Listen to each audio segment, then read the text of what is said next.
hormati Bapak Ibu Guru SDN Parangpat, yang saya hormati pula Ibu Guru TK SDN Parangpat. Pertama-tama marilah kita panjatkan puja dan puji syukur kehadirat Allah Subhanahu wa Ta'ala yang telah melimpahkan rahmat, taufik, nikmat serta hidayahnya kepada kita, nikmat sehat, nikmat iman, dan tentunya kesempatan siang hari ini kita masih diberi kesempatan berkumpul di ruangan ini dalam keadaan sehat. Salawat serta salam senantiasa kita haturkan kepada junjungan kita Nabi Agung Nabi Muhammad SAW yang kita nantikan saatnya nanti di yaumul kiamah. Bapak Ibu Guru yang saya hormati, mohon izin saya berdiri di sini. Saya bangga bisa berdiri di sini. Mohon maaf saya tidak menggurui, namun saya akan menyampaikan paparan materi yang sudah saya terima di Pendidikan Guru Penggerak Modul 1.4 tentang budaya positif.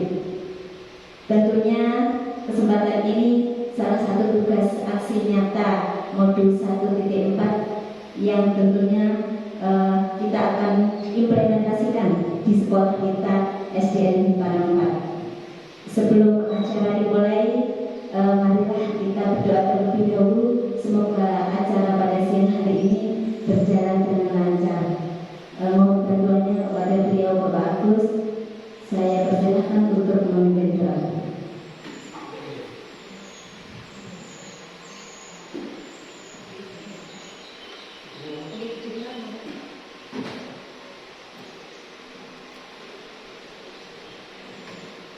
Assalamualaikum warahmatullahi wabarakatuh. Assalamualaikum warahmatullahi wabarakatuh.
Terima kasih Bapak Agus.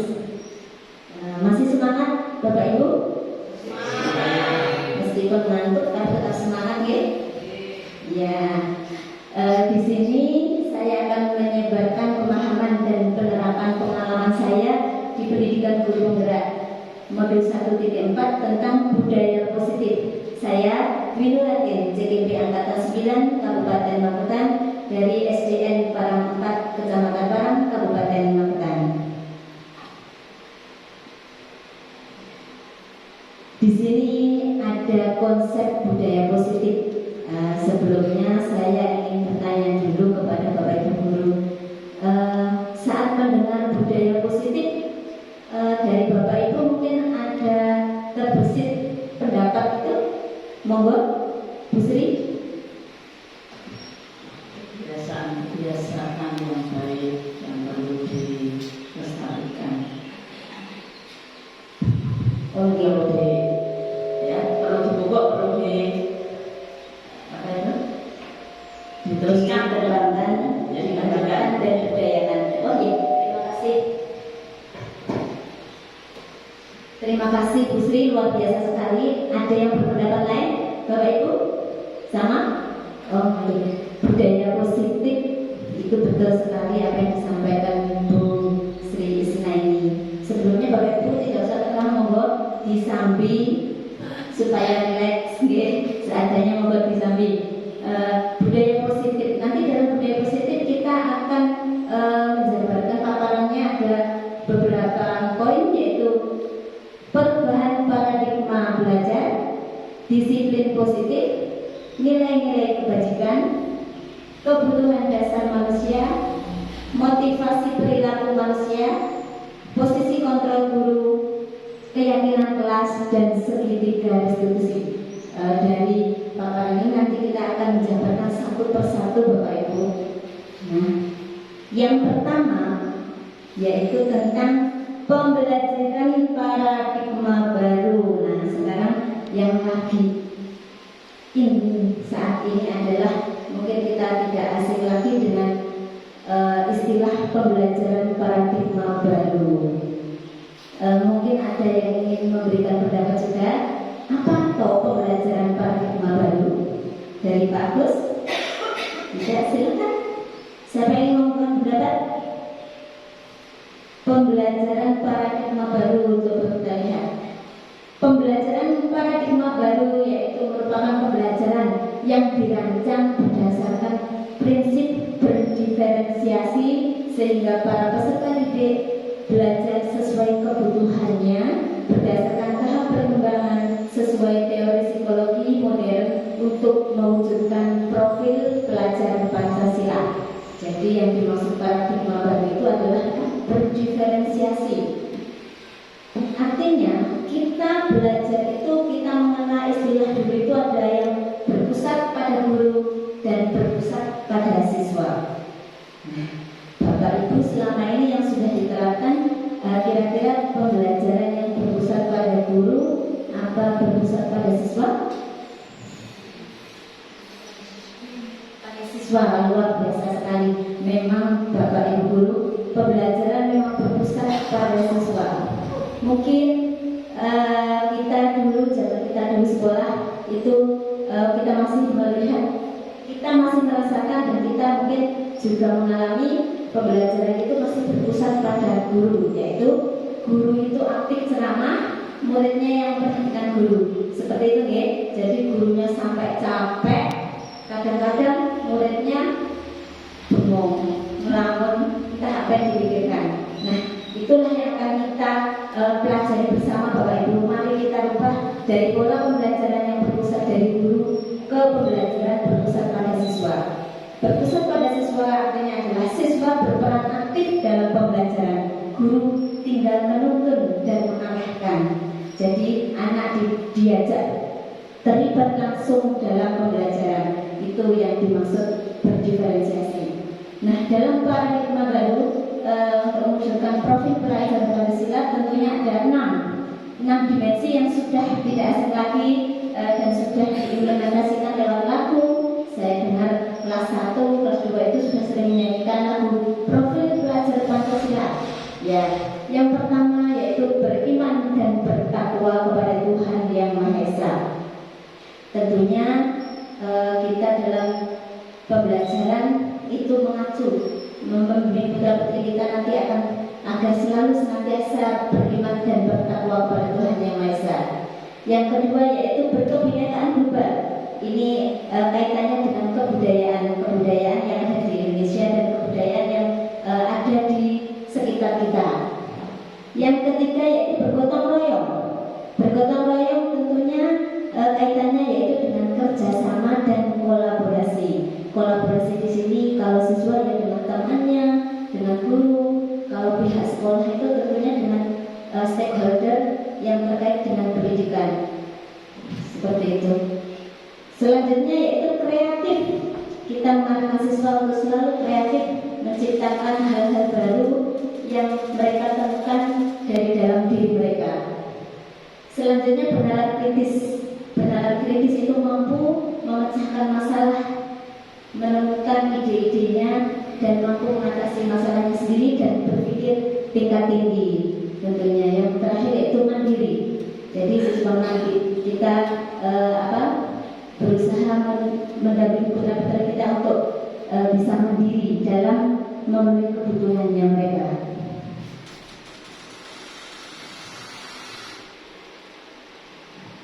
Di sini ada miskonsepsi tentang teori kontrol.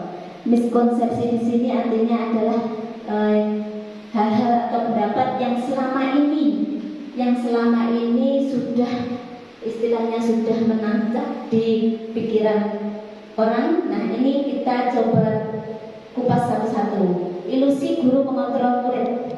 Jadi guru itu wajib mengontrol murid. Murid itu harus menurut kepada guru. Itulah yang miskonsepsi. Kita ubah menjadi guru boleh mengontrol, tapi pada waktu tertentu. Tidak selalu murid itu selalu dikontrol oleh guru. Maunya guru seperti ini, padahal siswa tersebut tidak sesuai dengan bakat minatnya, seperti itu. Selanjutnya, ilusi bahwa semua penguatan positif efektif dan bermanfaat. Ilusi bahwa kritik dan rasa membuat bersalah mampu menguatkan karakter. Artinya membuat rasa bersalah itu anak tersebut itu istilahnya kalau membuat kesalahan itu disalahkan. Itu prinsipnya bahwa itu akan menguatkan karakter. Ya tidak begini, nah harusnya kamu itu begini, piye toh kudune iki ngene. Itu coba kita hilangkan. Tetapi kita mencoba menggali karakter, karena itu akan sebenarnya mengkrisiskan karakter, bukan menebalkan karakter. Jadi anak itu kita coba untuk menggali faktor dari diri mereka sendiri dengan kesadaran sendiri. Yang terakhir, ilusi bahwa orang dewasa berhak memaksa. Ya, biasanya orang tua. Bocah ki kudu manut karo wong tua. Nah, seperti itu mungkin kita juga sering dengar ya Bapak Ibu. Nah, itu mungkin mari kita coba belajar bersama untuk merubahnya.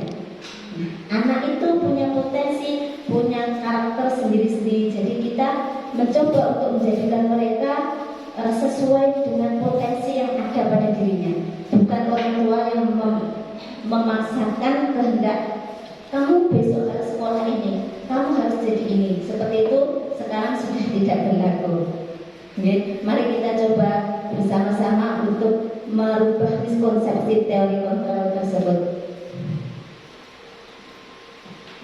Selanjutnya, mengubah paradigma stimulus respon ke pendekatan teori kontrol. Teori kontrol, realitas kebutuhan kita sama.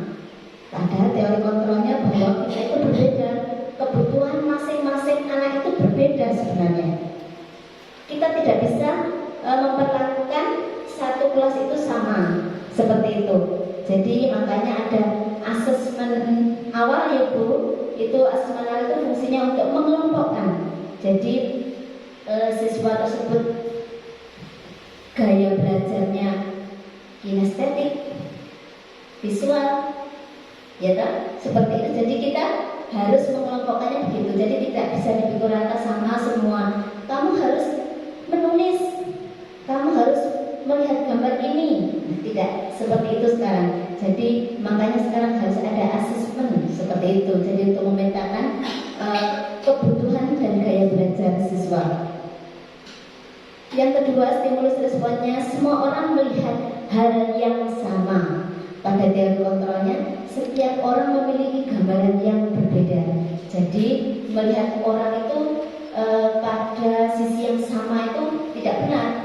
Jadi setiap orang itu mempunyai sisi yang berbeda-beda. Seperti itu. Yang ketiga, kita mencoba mengubah orang agar berpandangan sama dengan kita. Bisa kan? Kalau di teori kontrol, kita berusaha memahami pandangan orang lain itu tidak sama dengan kita.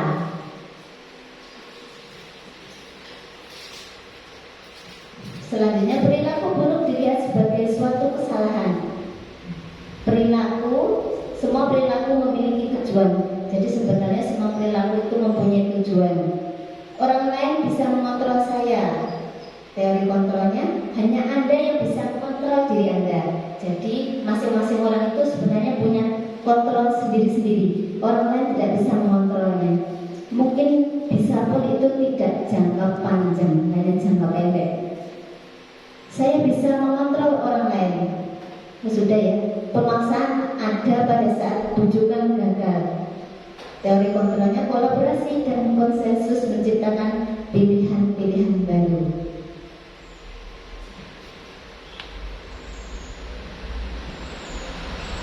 Materi yang kedua yaitu disiplin positif. Nah, seperti yang sudah dikemukakan Bu Sri Krisnayani tadi, bahwa disiplin itu adalah berasal dari kata disiplin yang artinya belajar. Nah, kalau Bapak Ibu mendengar kata disiplin, kira-kira yang terbesit apa ya? Kalau saya dahulu itu disiplin itu kaitannya dengan perilaku, ya. Contohnya tepat waktu, datang tepat waktu. Ya, apa lagi Bu Sri? Tegas, betul. Jadi watak yang tegas itu disiplin seperti itu ya. Nah, kita belajar di sini adalah disiplin positif itu adalah nilai-nilai kebajikan dalam diri kita itu kita implementasikan itu untuk keluar dari kesadaran diri sendiri, memunculkan dari kesadaran sendiri, seperti itu. Jadi disiplin positif di sini contohnya adalah anak-anak itu mau mengerjakan tugas sendiri, mau datang ke sekolah sendiri tidak terlambat, itu tanpa ada embel-embel dari faktor luar atau faktor eksternal. Contohnya gini, saya tidak mau, saya datang tepat karena takut sama bu guru, nanti saya dihukum. Itu kurang benar. Yang benar adalah saya sebagai murid harus datang tepat waktu. Seperti itu. Contohnya lagi sholat duha. Kalau tidak ikut sholat duha, nanti dimarahi loh sama Pak Agus. Nanti nilaimu jelek, agama. Seperti itu bukan dari budaya positif sendiri, Bu. Tetapi itu adalah faktor eksternal. Yang benar-benar itu budaya disiplin positif itu adalah aku ingin menjadi anak yang benar-benar taat menjalankan ibadah, tepat waktu menjalankan sholat. Jadi mereka timbul dari dalam diri sendiri, seperti itu.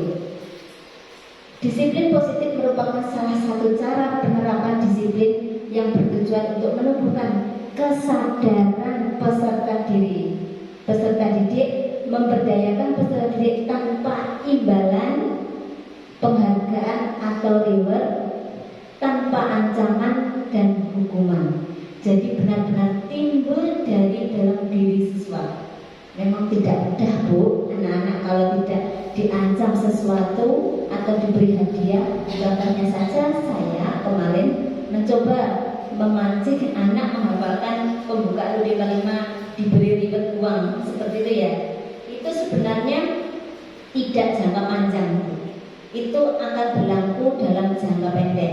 Dia melakukan itu mungkin saja, bisa saja karena faktor ribet tadi, faktor uang tadi. Seharusnya kalau anak yang mempunyai budaya disiplin positif sendiri, aku mau mencoba menghafalkan karena itu sangat bermanfaat untuk aku. Jadi seperti itu harusnya. Nah, bagaimana caranya? Kita mendampingi, kita mengajak siswa itu menumbuhkan kesadaran tersebut. Begitu nggih? Nanti Ibu coba sekarang kita ice breaking sebentar. Kalau gitu coba tolong berdiri sebentar biar tidak ngantuk karena ini cuacanya siang dan sembilan.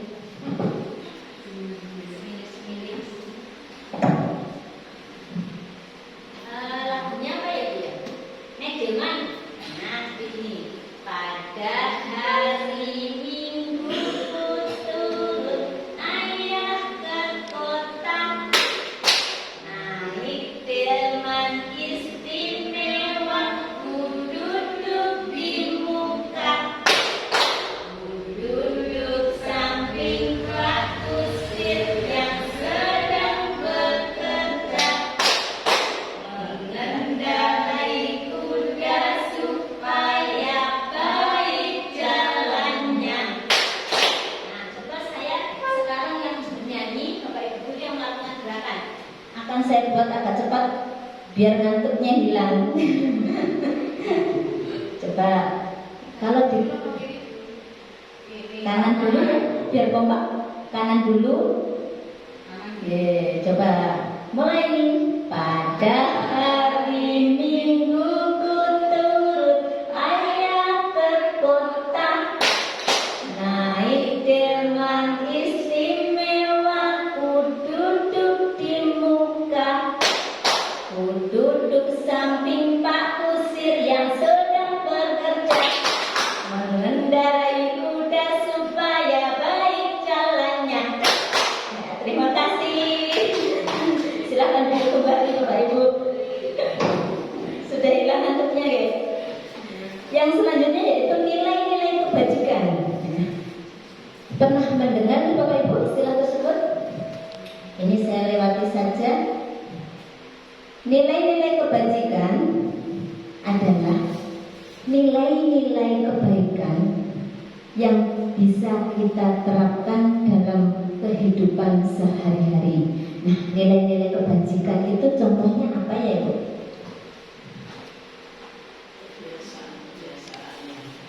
Iya betul, berkata yang sopan, bertanggung jawab, ya. Itulah nilai-nilai kebajikan, nilai-nilai yang baik yang perlu kita budayakan di sekolah kita. Nah, saya lihat di sekolah ini sudah bagus sekali Bapak Ibu, luar biasa. Anak-anak itu sudah terlihat sopan, sudah selalu menerapkan budaya 5S, senyum, sapa, salam, sopan dan santun. Itu sudah sangat membudaya saya lihat. Setiap Bapak Ibu guru datang itu sudah selalu menyambut dengan hal tersebut. Selain itu kata-kata 4 kata ajaib kemarin itu sudah diterapkan, karena waktu saya istirahat itu saya keliling, ternyata anak-anak itu sudah lumayan, sudah hampir 75% itu sudah membudaya perilaku tersebut. Kita lanjutkan dengan kebutuhan dasar Bapak Ibu. Kalau dulu kita mengetahui kebutuhan dasar manusia itu apa saja ya? Kebutuhan primer, kebutuhan sekunder, kebutuhan tersier, seperti itu ya, ada 3. Nah, di sini kita akan belajar kebutuhan dasar manusia. Apa kebutuhan dasar manusia itu? Kebutuhan dasar manusia adalah segala sesuatu yang kita lakukan untuk mendapatkan apa yang kita inginkan, dan seluruh tindakan yang kita lakukan memiliki tujuan tertentu.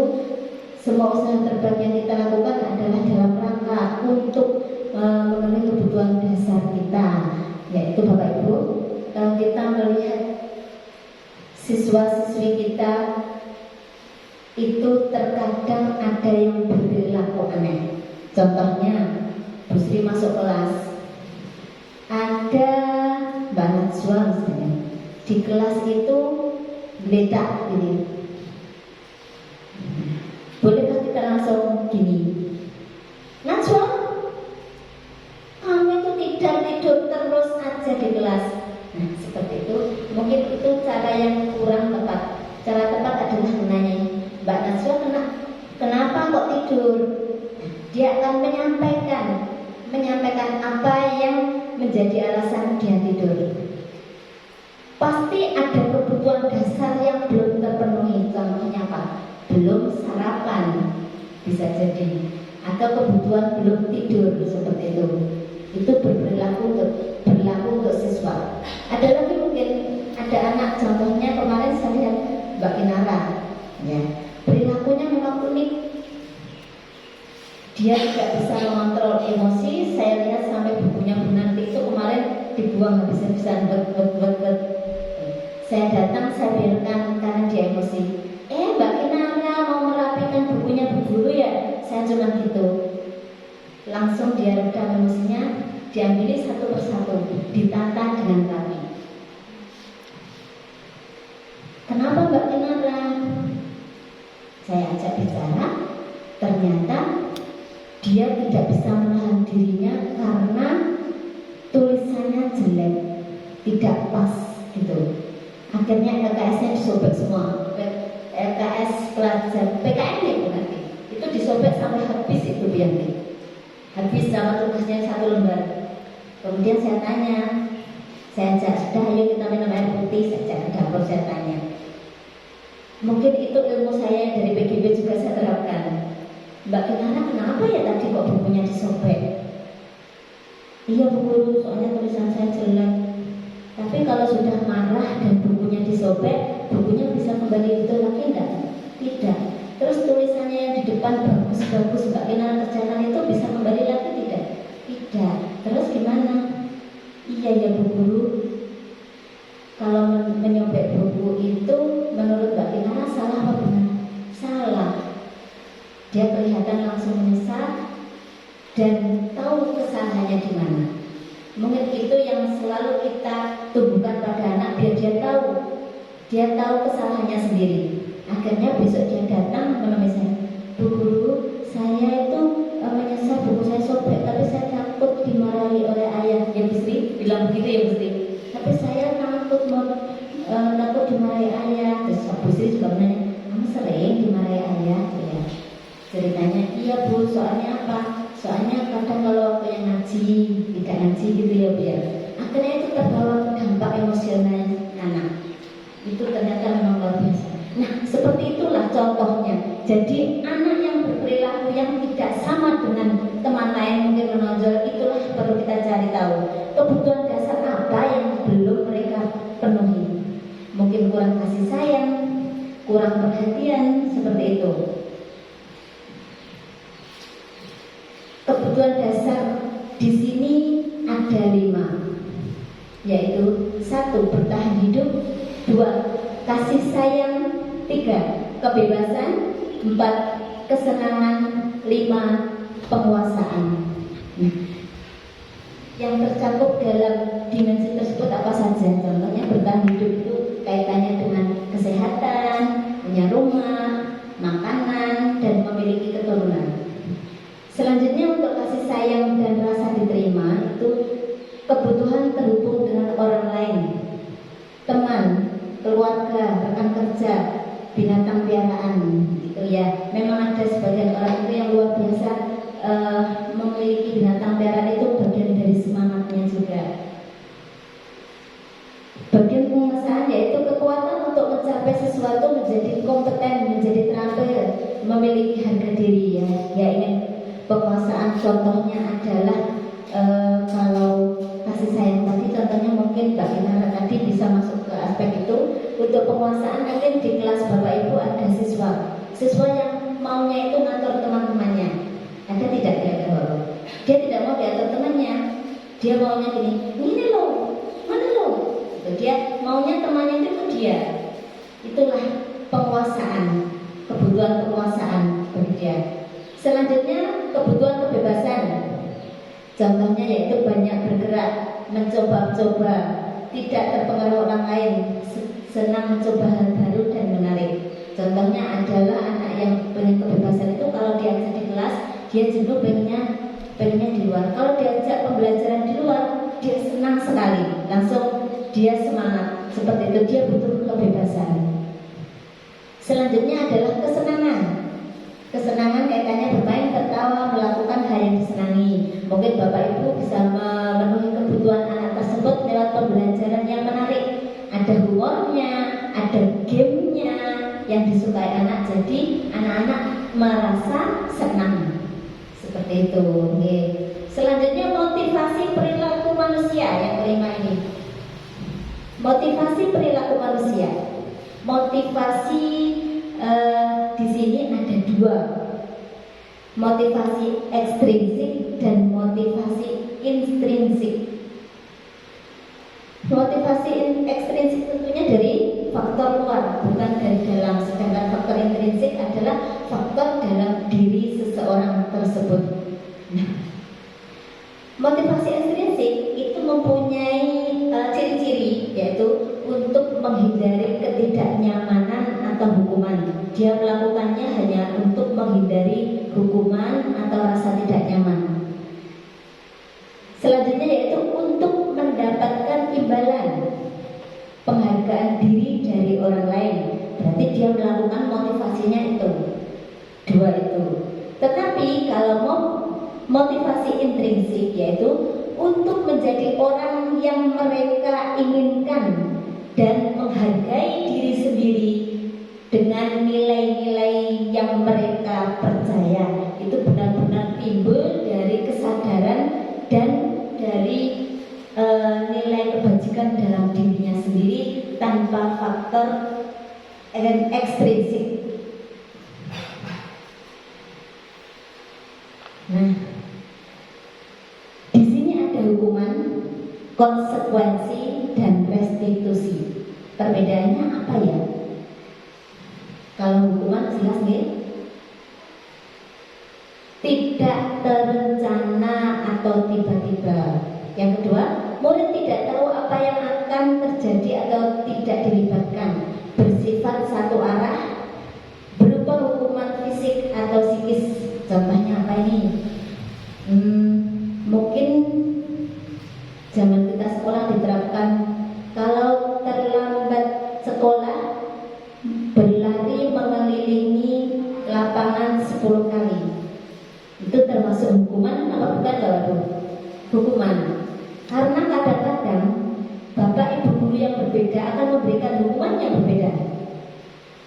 Kadang hanya push up, sit up seperti itu ya. Itulah yang dimaksud tidak terencana dan tiba-tiba, berlaku satu arah. Pak Guru memberi hukuman satu arah, seperti itu. Ada lagi mungkin tidak mengerjakan PR, silahkan menulis 100 kali atau melanggar peraturan yang lain. Itu juga bersifat hukuman. Namun konsekuensi itu adalah ciri-cirinya terencana, disepakati sesuai peraturan. Murid tetap dibuat tidak nyaman, sikap guru selalu memonitor siswa. Itulah ciri-cirinya. Contohnya bagaimana?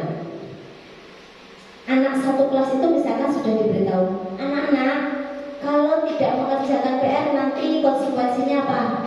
Nanti mengerjakan di luar guru, di luar kelas.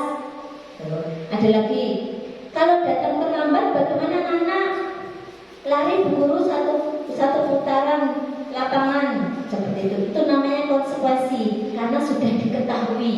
Dan kalau dia melanggar, dia harus melakukan apa yang sudah dilanggar itu sesuai konsekuensi. Jadi saling sama-sama tahu, tetapi kalau hukuman tidak dari satu arah. Nanti nggih. Selanjutnya yang ketiga yaitu restitusi. Mungkin ini istilah baru ya Bapak Ibu, saya juga baru mendengarnya di PGB ini.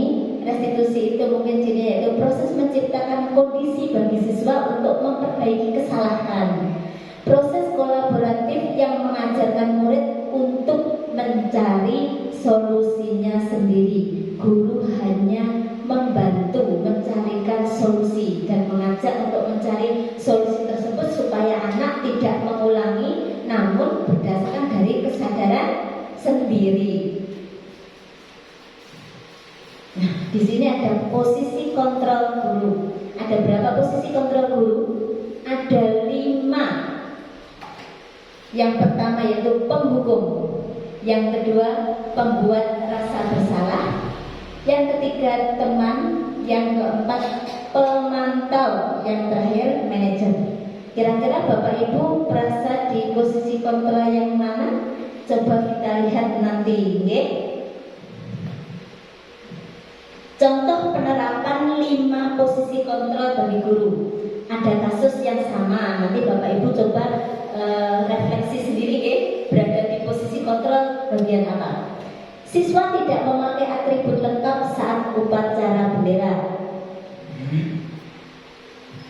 Untuk posisi kontrol penghukum tentunya akan memberikan sanksi atau hukuman berupa hormat pada bendera selama 1 jam. Kalau di sini masih ada berdiri di mana tempat singgasana khusus di sekolah ini. Namun itu menurut saya bukan hukuman, tapi konsekuensi. Kenapa? Anak tersebut sudah tahu. Jadi setiap dia tidak memakai langsung dia berada di posisi itu sendiri, ya seperti itu. Yang kedua, berapa kali Bapak Ibu harus ini? Berapa kali Bapak harus memberitahu kamu selalu saja mengecewakan Bapak. Nah, itu membuat rasa bersalah. Akhirnya anak itu merasa bersalah. Piye tondo, kok mesti ngono bukuku kudu piye ben kowe ngono kuwi. Nah, seperti itu contohnya. Jadi anak itu merasa bersalah akhirnya.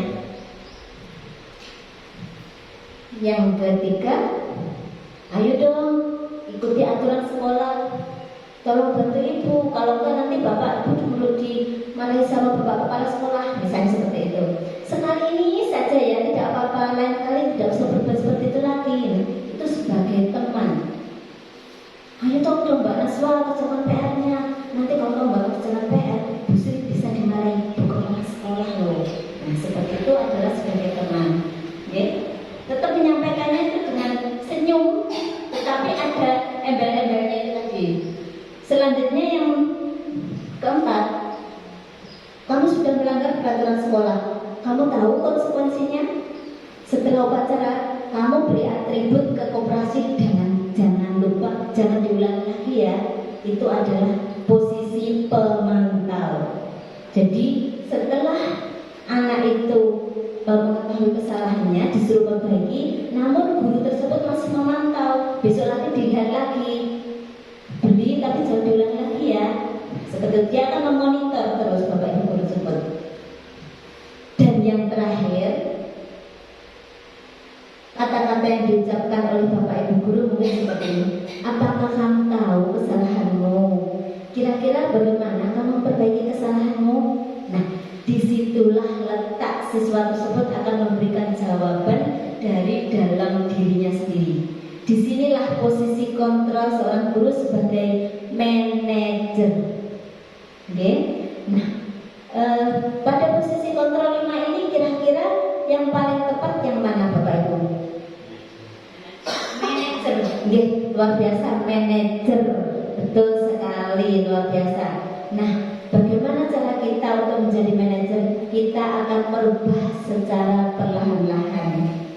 Dari yang posisi kontrol penghukum mungkin menjadi konsekuensi, menjadi teman, pemantau, dan mungkin suatu saat kita akan murni menjadi manajer setiap saat, setiap waktu dan membudaya. Seperti itu ya. Nah, coba Bapak Ibu dijawab bersama-sama. Nanti termasuk posisi kontrol yang mana? Saya kecewa sekali dengan kamu. Pembuat rasa bersalah. Kamu tidak pernah benar melakukannya.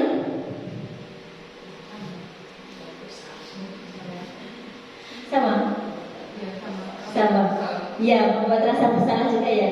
Oke, selanjutnya, apa rencanamu untuk menyelesaikan ini?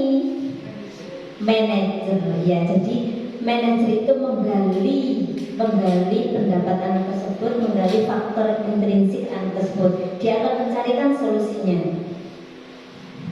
Ayolah, lakukan ini demi bapak dan ibu ya. Teman, kamu tidak pernah mendapat nilai jika tidak mengerjakan tugas. Pemantau, karena ada yang dilakukan selanjutnya yaitu memonitor nilainya. Itu Bapak Ibu sudah paham Nah, materi yang ketujuh yaitu tentang keyakinan kelas. Pernah mendengar Bapak Ibu? Baru? Oh iya, saya juga mendapatkan ilmu ini dari PGB juga. Keyakinan kelas itu sama sebenarnya dengan peraturan. Namun perbedaannya di mana? Kita coba cari tahu. Kalau peraturan kelas atau peraturan sekolah itu mungkin dibuat oleh sekolah atau dibuat Bapak Ibu guru, bisa ditempel atau disosialisasikan ke siswa dan siswa atau murid tersebut mematuhinya. Itu adalah peraturan karena dibuat oleh sepihak. Contohnya, aturan sekolah: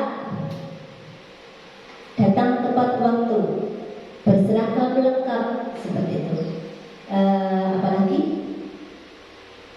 menjaga membuang sampah pada tempatnya, seperti itu. Namun itu dibuat oleh pihak sekolah dan anak-anak tinggal mempraktekkan, menerapkannya di sekolah. Kalau keyakinan kelas itu apa ya? Mengapa disebut keyakinan? Bukan peraturan. Keyakinan kelas itu adalah kesepakatan yang sudah dibuat bersama-sama dan dijalankan secara bersama-sama. Bagaimana cara membuat keyakinan kelas? Caranya seperti ini Bapak Ibu. Mungkin setelah ini saya ingin Bapak Ibu guru menerapkan di kelasnya masing-masing untuk melatih siswa biar nanti itu timbul dari dalam dirinya sendiri. Mematuhi aturan atau melaksanakan keyakinan itu faktor dari dalam. Bagaimana caranya? Anak-anak diberi kertas post-it seperti ini. Kita ajak anak-anak itu bermusyawarah, kita jelaskan keyakinan kelas itu apa, kita jelaskan dulu bahwa peraturan yang harus kita patuhi, namun pembuatannya itu dibuat bersama-sama dan kita sepakati untuk dijalankan bersama-sama sesuai nilai-nilai kebajikan. Anak-anak lalu menuliskan apa yang mereka apa mereka temukan.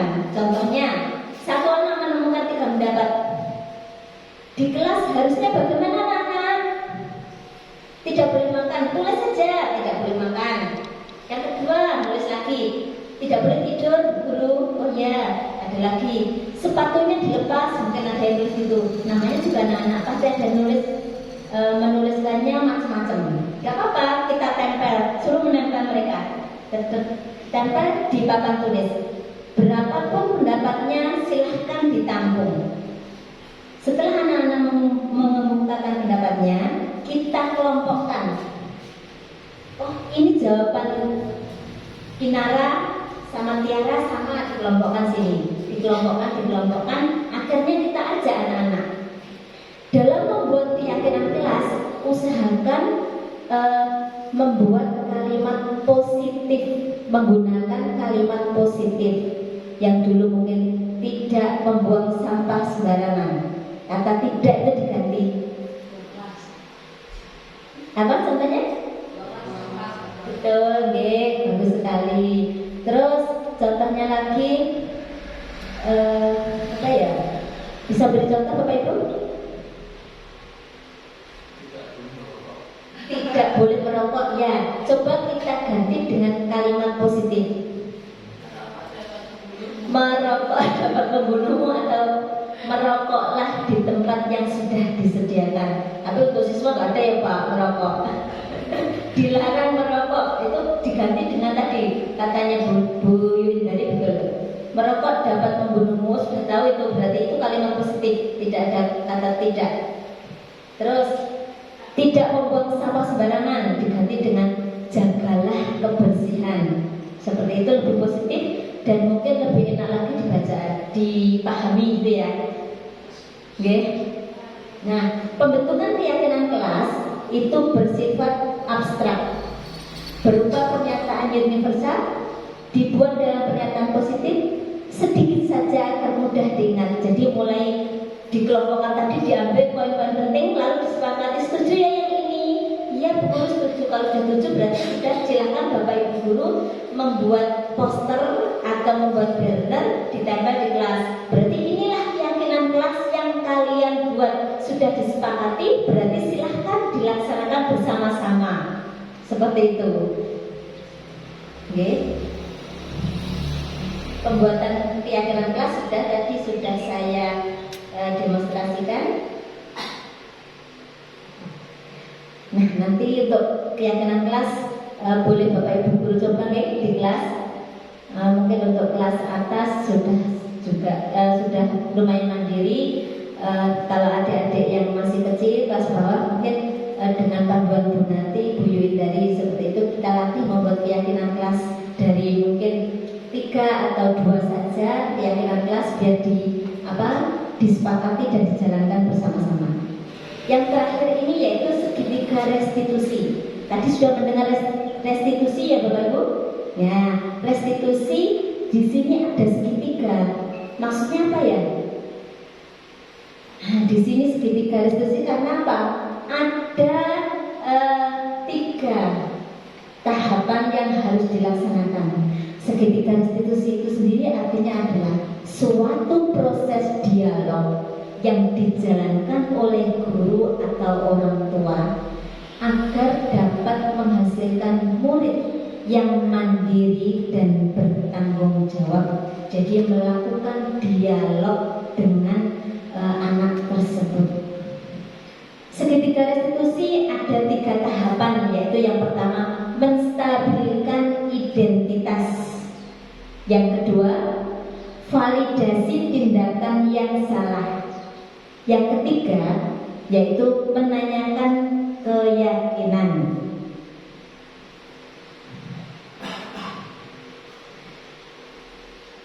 Menstabilkan identitas itu bisa disampaikan dengan beberapa pertanyaan. Contohnya, kamu pasti tahu kan alasannya mengapa kamu melakukan hal itu. Karena dialog itu memancing jawaban gitu Bapak Ibu. Yang kedua, padahal kamu bisa melakukan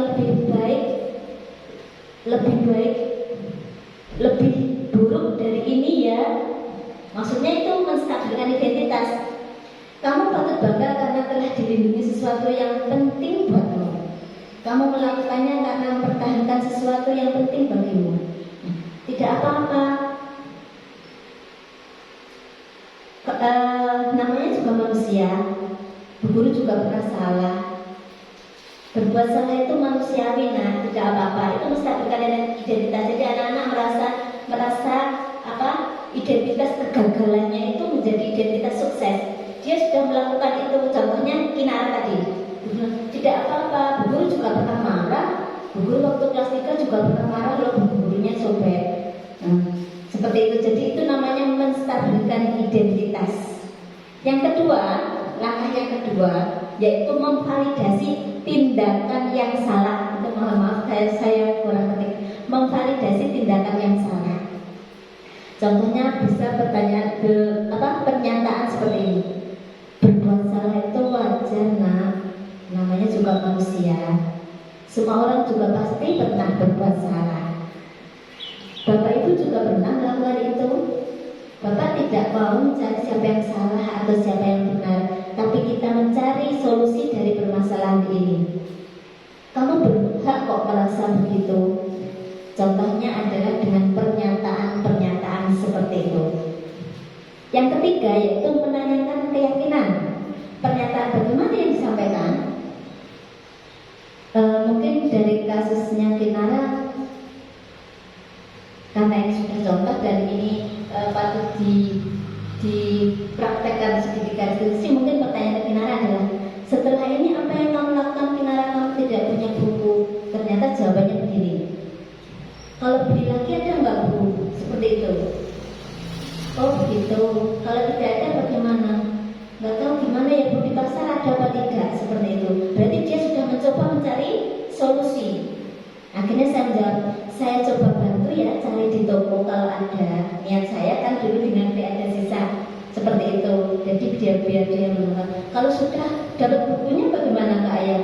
Saya akan matur Bu Guru dan minta maaf karena saya takut, tapi kalau sudah punya buku saya akan matur seperti itu. Nah itulah mungkin dari ilmu yang saya dapat itu saya terapkan itu seperti itu.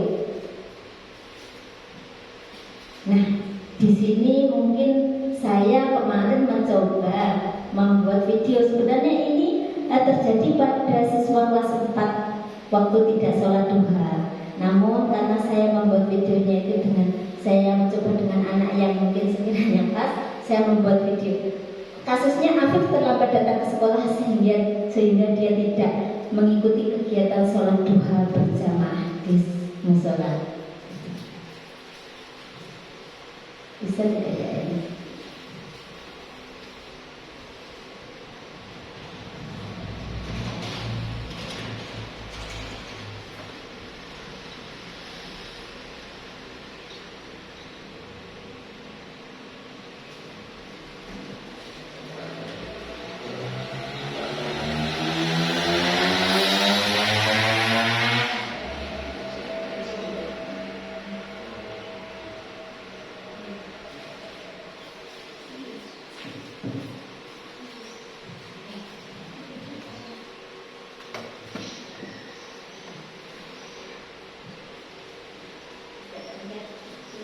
Dapat.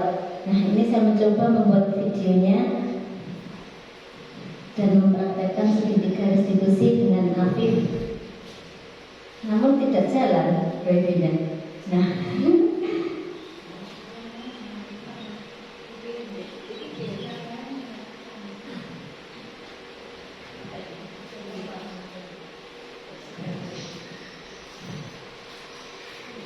iya, jarak kita jauh Bapak Ibu. Tidak apa-apa. Sebenarnya tadi saya mengisi tethering, namun karena HP-nya dibuat memvideo, jadi ya tidak jalan. Saya membuat video dan mengadakan dialog dengan Afif. Ternyata kalau ini mungkin mudah ya. Namun saya mencoba menanyakan ke anak tersebut, ternyata memahami. Jadi kita memunculkan keyakinan apa yang mereka harus lakukan itu lewat dialog. Dialog yang pertama yaitu meliputi menstabilkan, ya, menstabilkan identitas. Jadi meredam emosinya, menstabilkan identitas dari identitas gagal menjadi identitas sukses. Seperti itu. Jadi kita jangan sampai membuat anak itu mempunyai label dirinya itu identitas gagal, dia gagal terus selamanya, itu tidak. Jadi biar dia tahu bahwa berbuat salah itu adalah hal biasa. Namun bagaimana cara mencari solusi dari permasalahan tersebut. Dan yang kedua, kasus yang kedua itu sebenarnya Mbak Putri membuang sampah. Karena saya melihat kemarin itu dilakukan oleh Isa kelas 5 itu, saya praktek ke Putri. Dia membuang sampahnya di bunga sama itu, di selokan. Saya tanya, ya enak aja Bu Guru, kan tinggal buang, di selokan juga nggak kelihatan. Nah seperti itu. Dia punya prinsip nggak ada orang lain yang lihat waktu buang itu. Nah bagaimana kita memberikan keyakinan kepada anak tersebut supaya yang dilakukan itu salah dan tidak diulanginya, dan dia tahu bahwa itu salah, tidak diterapkan selama-lamanya. Ternyata setelah saya ajak dialog, alhamdulillah anak tersebut mau berubah dan berjanji tidak akan mengulanginya lagi. Dengan cara saya memancing pertanyaan-pertanyaan dan pernyataan juga. Bagaimana kalau kamu buang sampah di selokan dan ternyata hujan, selokannya kebutut, apa yang terjadi? Banjir, Bu Guru, dia tahu. Terus kalau banjir airnya tergenang, ada jentik-jentik, itu jadi apa? Jadi nyamuk, juga tahu. Selain itu, membuang sampah itu kalau dilihat enak tidak? Tidak, Bu Guru. Menimbulkan apa? Rasa tidak nyaman dan keindahan lingkungan juga terganggu. Itu merugikan diri kamu sendiri apa tidak? Dan penting tidak untuk diri kamu? Penting, Bu Guru, ternyata untuk menjaga kebersihan itu penting sekali. Mulai hari ini saya tidak akan membuang sampah lagi sembarangan. Seperti itu ya, itu saya praktekkan dengan Mbak Putri kemarin. Gak jalan ya Pak? Di sini. Ini ya.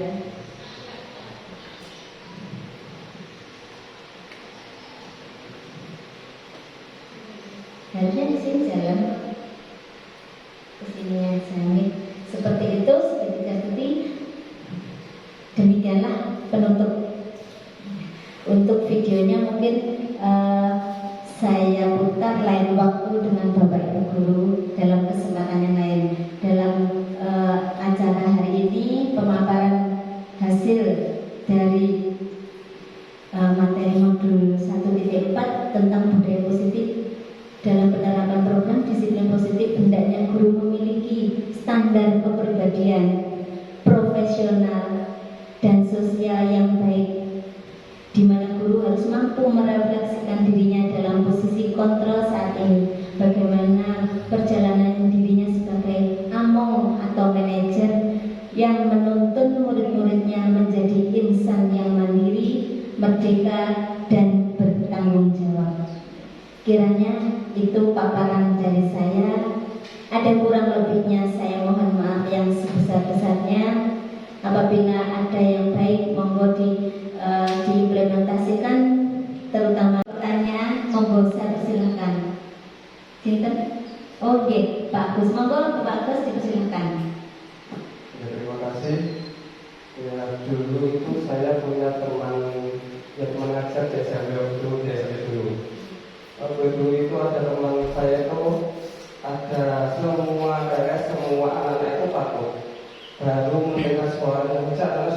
seperti itu. Terus pertanyaannya bagaimana caranya agar membuat anak-anak itu takut dengan guru itu. Terima kasih. Demikian. Terima kasih Pak Agus, pertanyaannya luar biasa. Ini sebenarnya pertanyaan yang sangat menantang Bapak Ibu. Bagaimana menjadi guru yang ditakuti murid? Nah, saya kembalikan lagi. Bapak Ibu ingin ditakuti apa ingin meneladani siswa-siswinya? Memilih ditakuti apa diteladani? Mungkin jawaban dari saya, untuk ditakuti mungkin bisa kita persepsinya lari ke penghukum. Jadi murid itu takut karena ada sesuatu yang ada pada diri bapak ibu guru tersebut. Takutnya karena apa? Mungkin galak dulu ya, mungkin menghukum kalau tidak kalau melanggar aturan langsung dihukum, seperti itu. Persepsi saya seperti itu.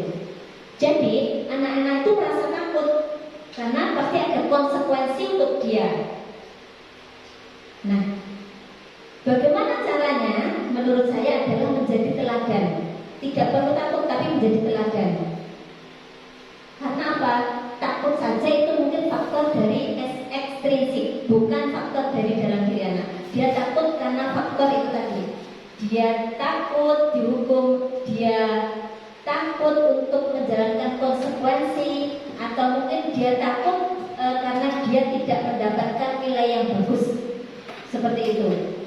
Jadi menurut saya bagus memilih jadi teladan atau jadi guru yang ditakuti murid. Jadi kalau ada Pak Agus datang, anak-anak itu takut lari semua, seperti itu. Ya, dua-duanya ditakuti dan diteladani ya Pak. Oke, mungkin trik saya, kita selalu bawa di depan murid. Saya lihat Pak Agus sudah ditakuti kok. Karena apa? Di belakang itu ada yang ngomong ini waktu saya ngajar Pak Buka ya Pak, mohon maaf. Pak Sebut, sebenarnya saya bosan loh dengan ngajarnya Pak Agus. Kenapa? Lo ngajak sholat terus. Iya, itu ada. Dapat, memang seperti itu. Terus saya ditinggal. Kamu kalau sholat tidak usah melihat wajahnya Pak Agus, saya gitu. Kamu tinggal lihat ke mana? Arah sujud. Hati kamu silakan pusatkan ke Allah, saya gitu ya. Terus nanti kamu berdoa supaya malaikat mencatat semua apa yang kamu lakukan. Nanti jadi pahala kamu. Kalau jadi pahala kamu, nanti kalau kamu meninggal, waktu ditimbang amal kebaikanmu, kamu dicatatkan. Iya betul. Gitu. Tapi dia bilang, memang dia bosan lihat wajahnya Pak Agus, gitu. Memang seperti itu. Tapi dia buktinya apa Pak? Selalu melaksanakan kan? Itu berarti dia sudah punya rasa takut. Seperti itu. Jadi saya kira Pak Agus sudah lumayan ditakuti anak-anak di sini. Dan juga mungkin menjadi teladan. Karena di sini Bapak Ibu guru memang luar biasa meneladani. Contohnya apa? Dengan sholat bersama-sama itu menjadi teladan. Kalau ada Bapak Ibu guru 1, 2 mungkin tidak bisa ikut, mungkin karena berhalangan repot, atau mungkin yang wanita berhalangan seperti itu tidak ikut. Tetapi bagi Bapak Ibu guru yang lain saya lihat sudah lumayan aktif dan itu adalah teladan bagi anak. Bagaimana kalau hanya anak-anak itu sholat hanya saja dengan Pak Agus, Bapak Ibu guru yang lain tidak? Itu tidak akan menjadi teladan. Oh Bapak Ibu guru hanya sholat gak sholat, seperti itu ya? Seperti itu ya. Bagaimana Pak Agus dengan jawaban saya? Ya, terima kasih. Ada lagi pertanyaan Bapak Ibu? Ya, monggo Bu.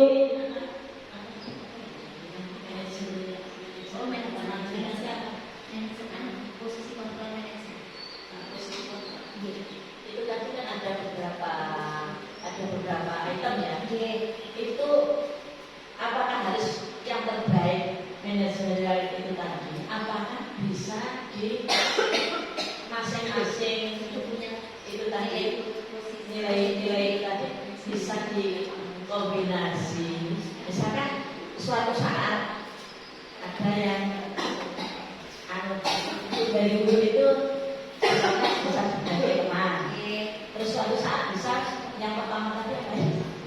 Sebagai teman, pemantau, penghukum. Ya, mungkin suatu saat sebagai pemantau. Nah, itu nanti akan dari saya, dari masing-masing itu ada segi positifnya, tetap ada segi positifnya. Mungkin bisa dikolaborasikan antara satu dan yang lainnya. Apakah harus yang terbaik manajerial itu maksudnya? Itu bagaimana? Baik, terima kasih Bu Sri, pertanyaannya luar biasa. Memang posisi kontrol guru itu ada yang penghukum, pemantau, apalagi manajer, teman. Nah, dari semua posisi itu memang ada nilai positifnya. Namun posisi yang paling bagus adalah posisi manajer. Dari kita penghukum, cobalah kita beralih menjadi posisi konsekuen, memberi konsekuensinya itu ya. Terus menjadi teman. Kalau kita merubah langsung memang sulit Bu, Bapak Ibu. Saya kira memang harus sedikit demi sedikit. Namun kita harus yakin bahwa kita bisa. Coba posisikan posisi yang paling tepat, yaitu sebagai manajer. Itu yang paling bagus. Karena itu akan timbul dari faktor intrinsik siswa tersebut. Faktor pemantau itu masih ada faktor eksternalnya. Dia akan melakukannya karena dipantau dan dimonitor. Ya, betul Bu. Dihilangkan sebisa mungkin, sedikit demi sedikit. Beralih ke peran sebagai posisi kontrol sebagai manajer. Oke. Kalau posisi sebagai penghukum itu juga akan bersifat sementara. Posisi sebagai teman juga akan bersifat sementara. Dia akan melakukannya apabila dengan guru tersebut. Padahal kalau guru tersebut misalkan tidak ada digantikan guru yang lain, dia bisa berubah perilakunya. Tetapi kalau dia sudah timbul dari dirinya sendiri, guru siapapun dia akan berperilaku sama. Contohnya tadi sholat, mau masuk ke musola, dia tidak ikut sholat.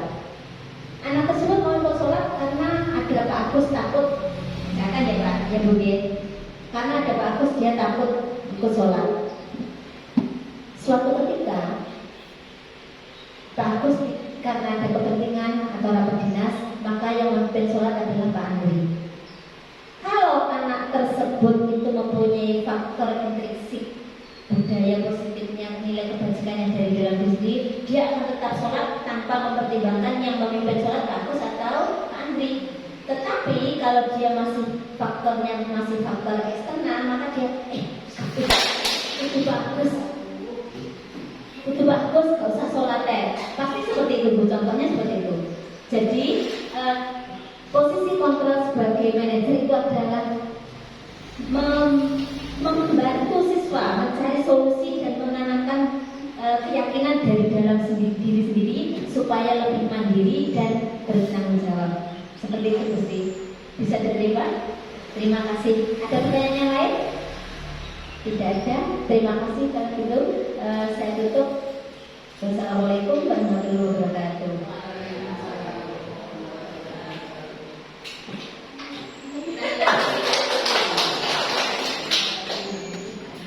Di sekolah ini, dan apabila ada kurang lebihnya saya mohon maaf. Billahi taufik wal hidayah. Wassalamualaikum warahmatullahi wabarakatuh.